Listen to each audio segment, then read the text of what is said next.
So before we get into this video, if you guys want to check out my feature film Quesadilla, you can. It's officially on Amazon. You can also check out the Blu-ray as well as my link tree down below. You can check out my letterbox. You can check out all my short films, my filmography. I also have a really cool director's reel if you want to check that out. It's been a great year for film, and I'm still going to do my, it's going to be like a ranking of all the films that I've seen in 2024, which is going to be nuts. But December, I have a pretty big watch pile, and I'm going to go through these. I'm not going to talk about some films in great detail just because I've made videos about them on the channel already. And I'm in a different position right now because my desk is filled with movie stuff and ginger and a smoothie. But it's been a really good month for watching films. I'm going to try to go through this as fast as I can just because I got to get this video out. But let's talk about it. All right, so number one, the first film that I watched this month was Manchester by the Sea. Now, let's go back to Manchester by the Sea, which I have it on Blu-ray. This film is a classic. I mean, Casey Affleck is absolutely phenomenal in this. One of the more heartbreaking films you're probably ever going to see. But yeah, this film is absolutely magnificent. Wanted to start off the, I guess you could say the cozy season with this film, although maybe it's not the best pick if you want to feel good. But, you know, we're rebels around here, so we do it.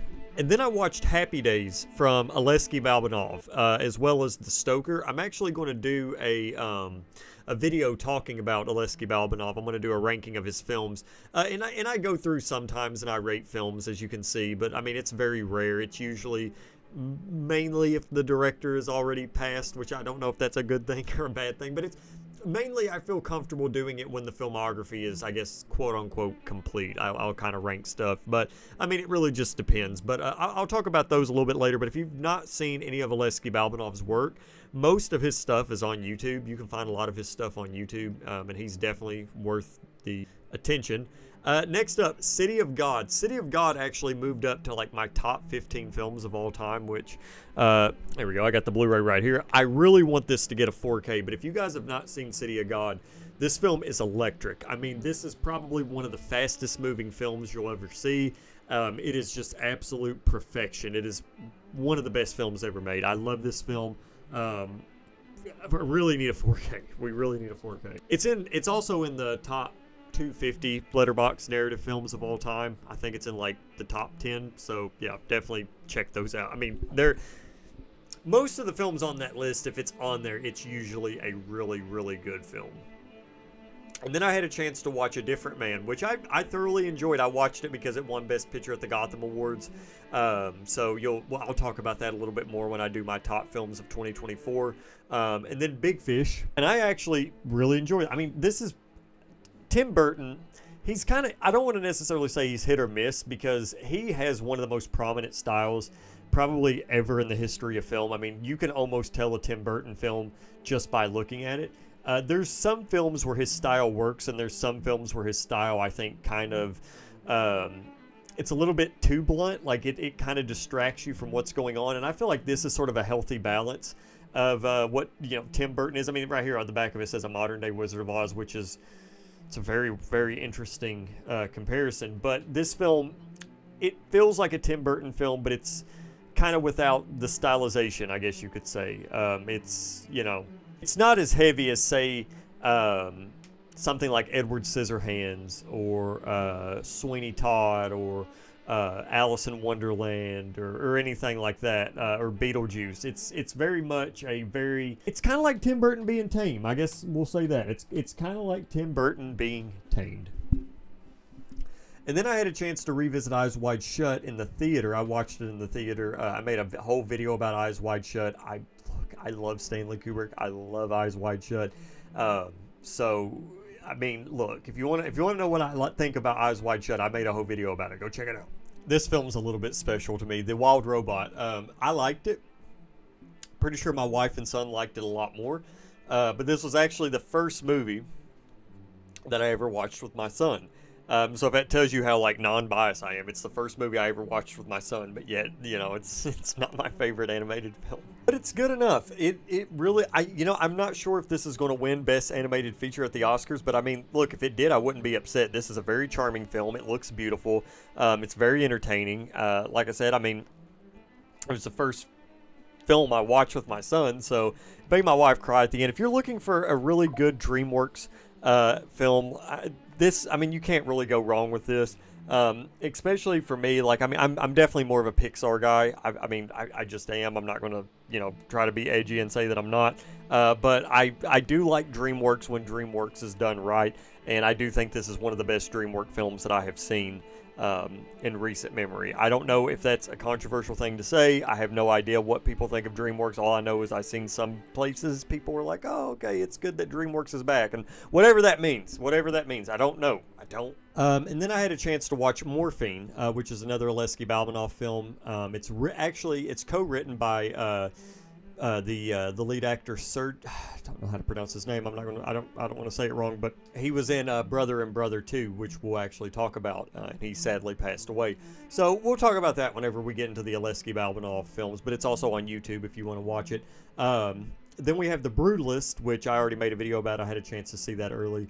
And it is phenomenal film. Right now I'm toying with Seed of a Sacred Fig, The Brutalist, and Challengers. Right now is my favorite film of the year. I still need to watch some more films. Like, I still need to see Nickel Boys. I still need to see Cloud. I want to watch Cloud so bad, Girl with the Needle. So we'll have to see, but I'll get that video up later. It Follows. Now, oh crap. Try not to cuss now that I'm monetized. This is the special edition Second Sight 4K.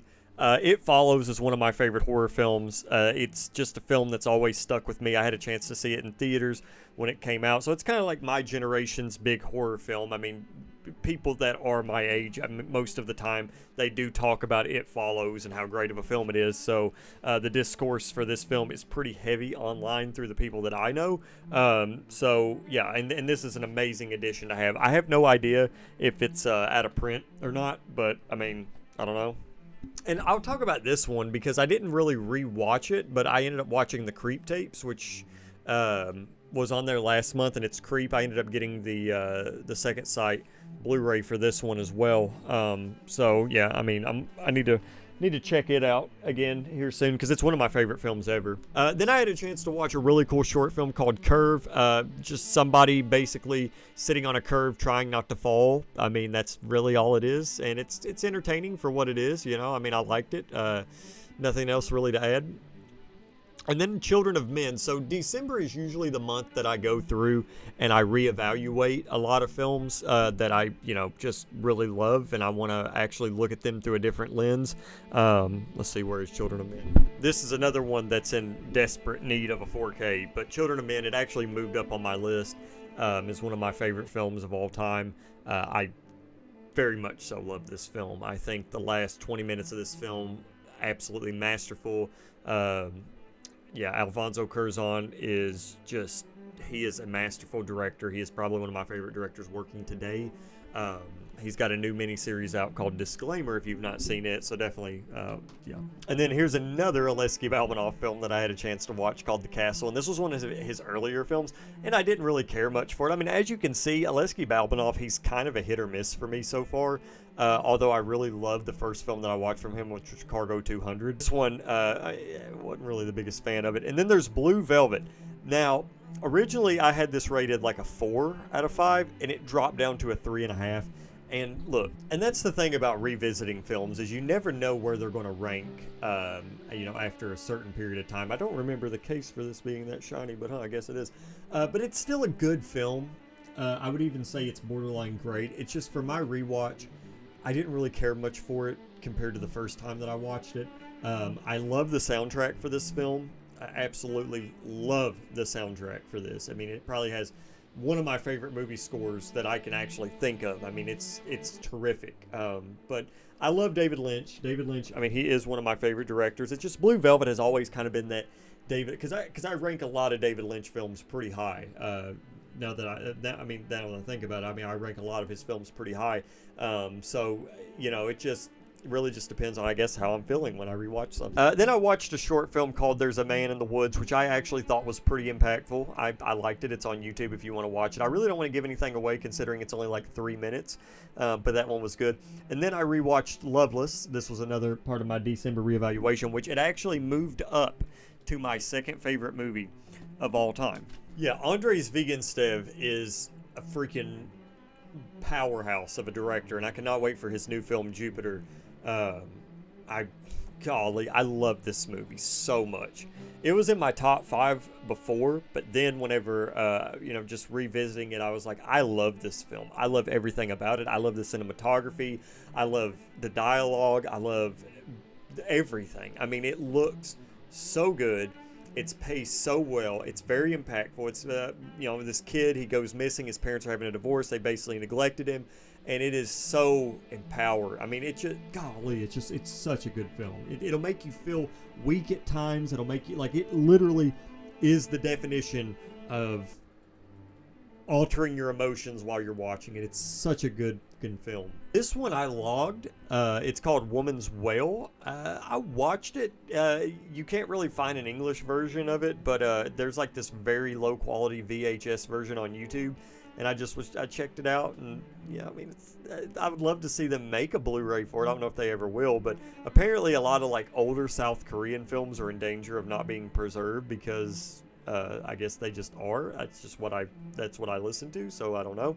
And then I watched Y2K, which, I mean, it wasn't as bad as everybody was saying it was. I thought it was pretty enjoyable, for the most part. And then There Will Be Blood, which I like Paul Thomas Anderson. I know you can't see me again.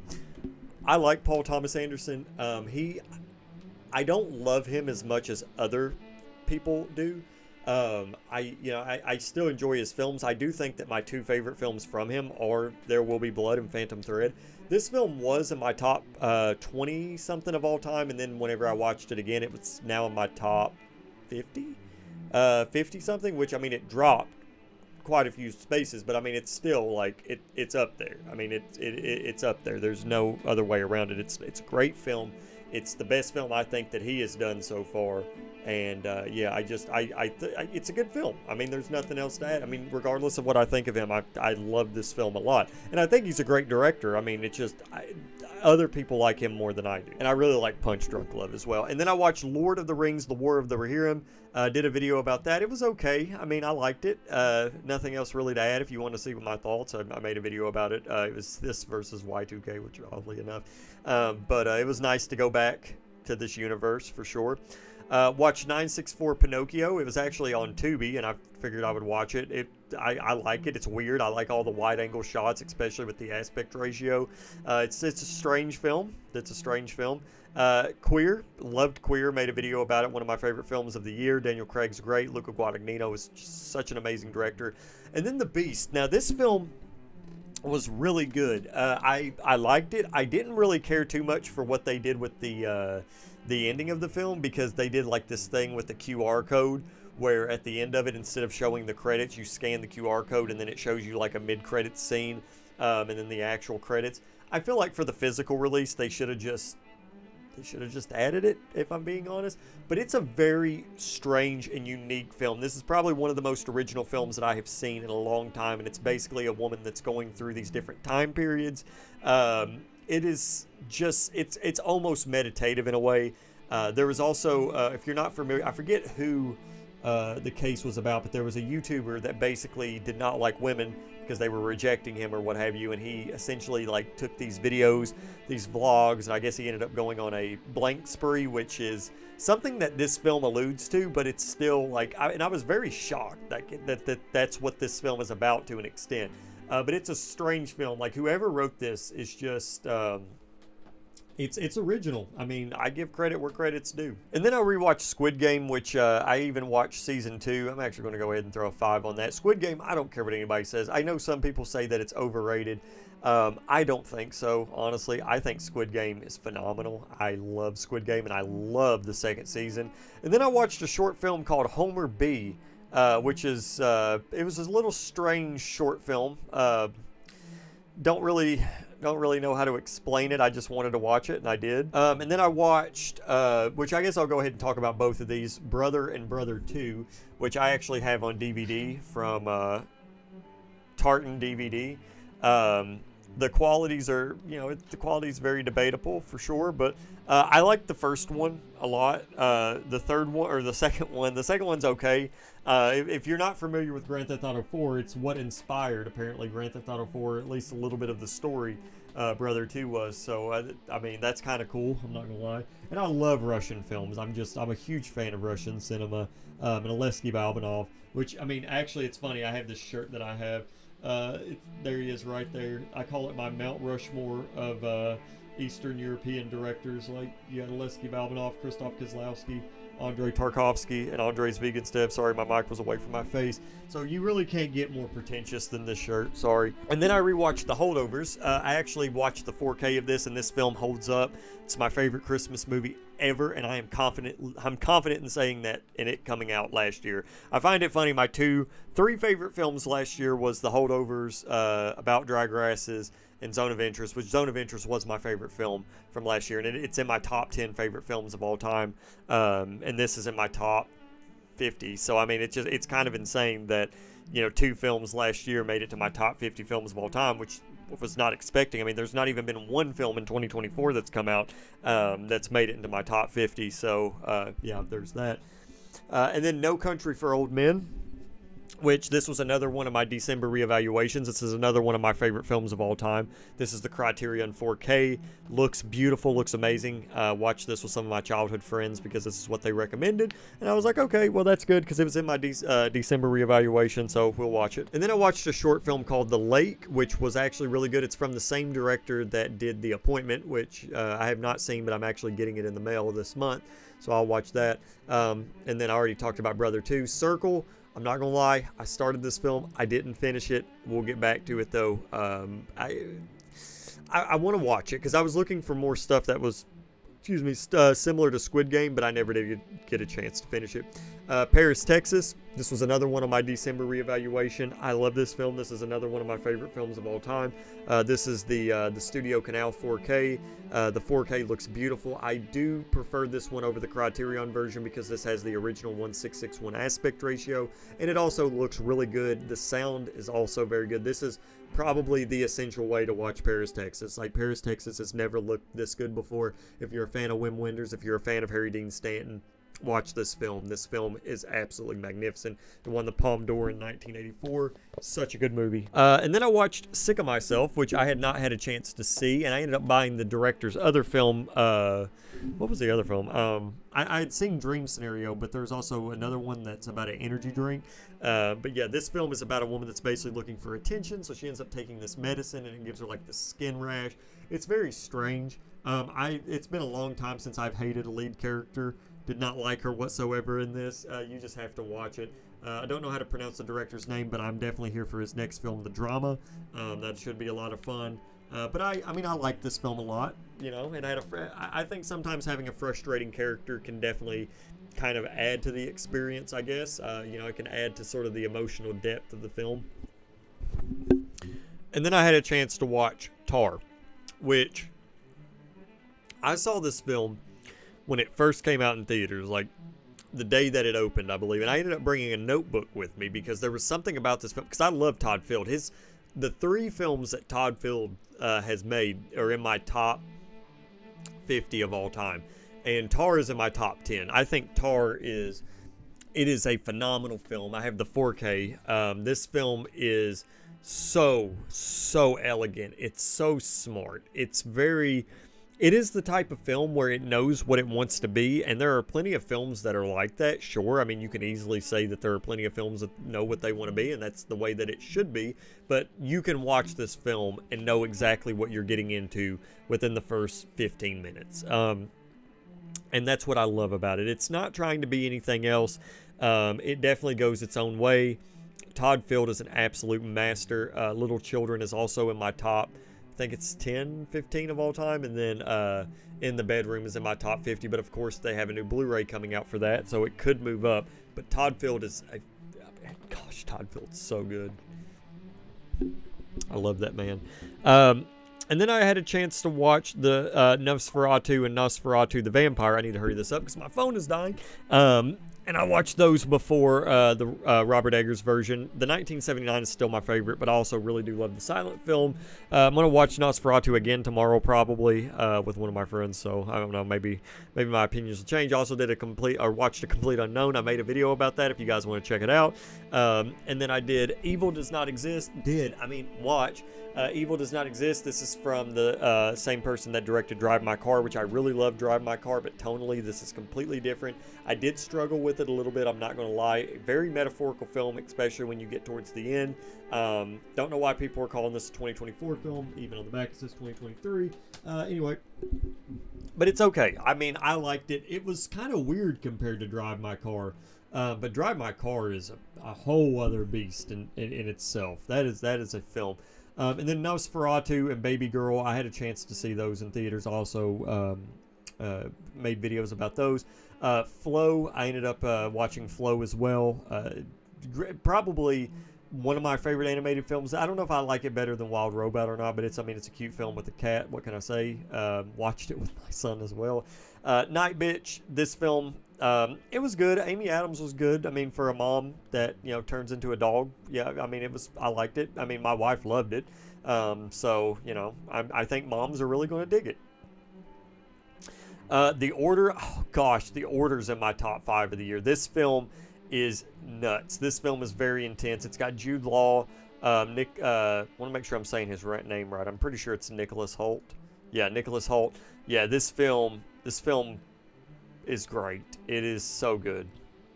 It's set in the 80s in Idaho, and it it touches on racism and such, and it's a very gritty film, but I loved it. And then I watched Beazle, which I actually have the Blu-ray for. This was kind of a blind watch. Like, I even kind of forgot about this until I saw that I actually had the Blu-ray, because I just was very intrigued by it. And essentially, it's about this, story about this witch that's in this basement, and there's more stuff to it. But it's kind of like this generational tale that spans a few decades. In this one house, and apparently it was the director's house as well that they actually stayed in. So I liked it. It was better than I thought it was going to be. The first half is definitely stronger than the last half, though. And then I watched Amoros Perros. Hope I'm saying that right, from Iñárritu, and I liked it.